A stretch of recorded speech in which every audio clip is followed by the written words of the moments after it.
SBI వాళ్ళు all over India ఈ యొక్క రిక్రూట్‌మెంట్‌కి సంబంధించి వీళ్ళు చేస్తున్నారు. So, both male and female ఎవరైనా సరే దీనికి సంబంధించి అప్లికేషన్ అయితే పెట్టుకోవచ్చు.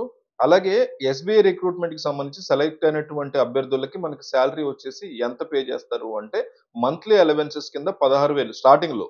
తర్వాత పెరుగుతది.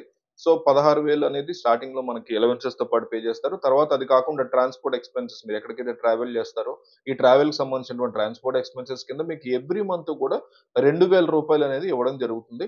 అది కాకుండా ఏంటంటే ప్రాజెక్ట్ రిలేటెడ్ ఎక్స్‌పెన్సెస్ ఈ ప్రాజెక్ట్ ఏదైతే మీరు చేపడతారో దానికి సంబంధించినటువంటి 1000 ఎక్స్‌పెన్సెస్ ఇతరత్రా ఖర్చులు, అదర్ ఖర్చులకు సంబంధించి టోటల్‌గా దాదాపు 19,000కి పైన మనకి అమౌంట్ అనేది పొందొచ్చు. అది మాత్రమే కాకుండా ఈ రిక్రూట్‌మెంట్‌కి సంబంధించి ప్రాజెక్ట్ అనేది కంప్లీట్ అయిపోయిన తర్వాత రూ. 90,000 టోటల్‌గా మంత్లీ అమౌంట్ సాలరీ ఇస్తారు. అది కాకుండా మళ్ళీ రూ. 90,000 ఇస్తారని చెప్పి రిక్రూట్‌మెంట్ డీటెయిల్స్‌లో వాళ్ళే క్లియర్‌గా మెన్షన్ చేశారు. మనం చెప్పేది కాదు ఇది. సో, అయితే ఎస్‌బీఐ సంస్థ వాళ్ళు ఏదైతే రిక్రూట్‌మెంట్ చేస్తున్నారో ఈ పోస్టులు ఏవైతే ఉన్నాయో దీని సెలక్షన్ అనేది ఎలా జరుగుతుంది? ఆన్‌లైన్‌లో అప్లికేషన్ మనం పెట్టుకోవాలి. రిజిస్ట్రేషన్ చేసుకోవాలి. ఆ రిజిస్ట్రేషన్ ఎలా చేయాలో కూడా నేను చూపిస్తాను. వీడియో కంప్లీట్‌గా చూడండి. ఆన్‌లైన్‌లో అప్లికేషన్ చేసిన తర్వాత ఆన్‌లైన్ అసెస్‌మెంట్ ఎగ్జామ్ అని రాయాలి. ఎక్కడికో వెళ్ళాల్సిన అవసరం లేదు. ఆన్‌లైన్‌లోనే మనం రాసి ఇంట్లో ఉండి ఈ టెస్ట్ అనేది రాసేయొచ్చు. ఆన్‌లైన్ అసెస్‌మెంట్‌లో మనం ఇచ్చినటువంటి పెర్ఫార్మన్స్‌ని బేస్ చేసుకొని ఫర్దర్‌గా పర్సనల్ ఇంటర్వ్యూ అనేది కండక్ట్ చేస్తారు. పర్సనల్ ఇంటర్వ్యూ అనేది క్లియర్ చేస్తే సరిపోతుంది. సో, ఆన్ బోర్డింగ్ అయితే వెంటనే చేసేస్తారు.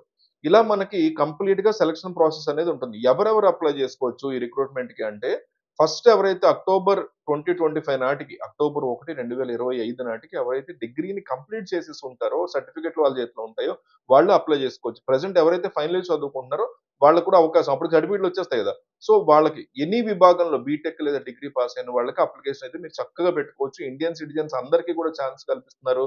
ఏజ్ అనేది కూడా 21 ఇయర్స్, 30 ఇయర్స్ వరకు కూడా ఇచ్చారు వీళ్ళు. డేట్ ఆఫ్ బర్త్ కూడా ఇచ్చారు వీళ్ళు. 5థ్ ఆగస్ట్ 1993 నుంచి 6థ్ అక్టోబర్ 2004 లోపు జన్మించినటువంటి క్యాండిడేట్స్ అందరికీ కూడా రిక్రూట్‌మెంట్‌కి అప్లై అయితే చేసుకోవచ్చు. ఈ విధంగా ఎలిజిబుల్ క్రైటీరియా దీనికి నోటిఫికేషన్ మెన్షన్ చేశారు. అప్లికేషన్ ప్రాసెస్‌కి సంబంధించి చెప్పాను. సెలక్షన్ అనేది కూడా ఎలా చేస్తారనేది మీకు క్లియర్‌గా అర్థమైందని అనుకుంటున్నాను. అప్లికేషన్ ప్రాసెస్‌లోకైతే మనం క్లియర్‌గా వెళ్ళిపోదాము. అప్లికేషన్ ప్రాసెస్ డీటెయిల్స్‌లోకి వెళ్ళే ముందు యూత్ ఫర్ ఇండియా ఫెలోషిప్ అని చెప్పేసి పేరుతో ఎస్‌బీఐ వాళ్ళు రిక్రూట్‌మెంట్ అనేది చేస్తున్నారు. ప్రీవియస్‌గా వచ్చేసి ఫిబ్రవరి మంత్ ఎండింగ్‌లో ఈ నోటిఫికేషన్ అయితే రావడం జరిగింది.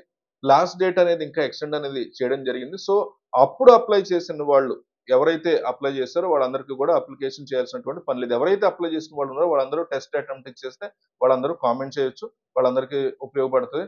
సో, ఈ ఎవరైతే ఎస్‌బీఐకి సంబంధించినటువంటి యూత్ ఇండియా ఫెలోషిప్ ఏదైతే మనకి రిక్రూట్‌మెంట్ ఫెలోషిప్ కండక్ట్ చేస్తున్నారో వీళ్ళకి సంబంధించి ఏదైతే ప్రాజెక్ట్స్ ఇస్తారో ఆ ప్రాజెక్ట్స్‌లో మనం ఏంటంటే డిఫరెంట్ ఇచ్చినటువంటి విలేజ్ ఏరియాలో అక్కడ ఉన్నటువంటి రిక్వైర్మెంట్‌ని బేస్ చేసుకొని ఆ ప్రాజెక్ట్ అనేది మనం చేపడతాం అన్నమాట. మన పూర్తి బాధ్యత. సో, దానికి సంబంధించిన డీటెయిల్స్ అన్ని కూడా ఈ వెబ్‌సైట్‌లో ఇచ్చారు. మీరు చక్కగా క్లియర్‌గా చెక్ చేసుకోవచ్చు. ప్రతిదీ చదవండి కాస్త ఓపిక. Hour machine is to inspire individuals and making a lasting change in the communities అని చెప్పి వాళ్ళు క్లియర్‌గా చెప్పారు. సో, ప్రీవియస్‌గా సెలెక్ట్ అయ్యి ఆల్రెడీ వర్క్ చేస్తున్న వాళ్ళకి సంబంధించినటువంటి ఇమేజెస్ అని కూడా అక్కడ క్లియర్‌గా వాళ్ళు వెబ్‌సైట్‌లో మెన్షన్ చేశారు. చాలా మంది తెలుగు వాళ్ళు కూడా ఇందులో పార్టిసిపేట్ చేసి ఎస్‌బీఐకి సంబంధించినటువంటి రిక్రూట్‌మెంట్‌లో సెలెక్ట్ అయ్యి ప్రీవియస్‌గా ఇందులో వర్క్ చేయడం కూడా జరిగింది. ఎస్‌బీఐకి సంబంధించినటువంటి యూత్ ఇండియా ఫెలోషిప్ రిక్రూట్‌మెంట్ ఉంది గదా! దీంట్లో మనం సెలెక్ట్ అయిన తర్వాత దాదాపు 1 ఇయర్ పాటు ఈ ఫెలోషిప్‌కి సంబంధించి ప్రాజెక్ట్‌లో వర్క్ అనేది చేపిస్తారు మనతోటి. అది కంప్లీట్ అయిన తర్వాత ఈ ఫెలోషిప్‌కి సంబంధించినటువంటి సర్టిఫికేట్ కూడా మనకు ప్రొవైడ్ చేస్తారు. దాని ద్వారా ఏంటంటే ఫెలోషిప్ కంప్లీట్ అయిన తర్వాత ఆ రోల్ అనేది టెర్మినేట్ అయిపోద్ది. ఆ తర్వాత సర్టిఫికేట్ వస్తుంది. దాని ద్వారా ఏంటంటే ఎస్‌బీఐకి సంబంధించినటువంటి ఏదైతే ఎన్‌జీఓస్ ఉన్నాయో, నాన్ గవర్నమెంట్ ఆర్గనైజేషన్స్ ఏవైతే ఉన్నాయో వాటితో టై అప్స్ ఉన్నాయో ఎస్‌బీఐకి మీరు చూడొచ్చు లిస్ట్ ఎన్నున్నాయో. ఏకేఆర్ఎస్‌పీ గాని, బేర్ ఫుట్ కాలేజ్ ఇట్లా రకరకాలున్నాయి.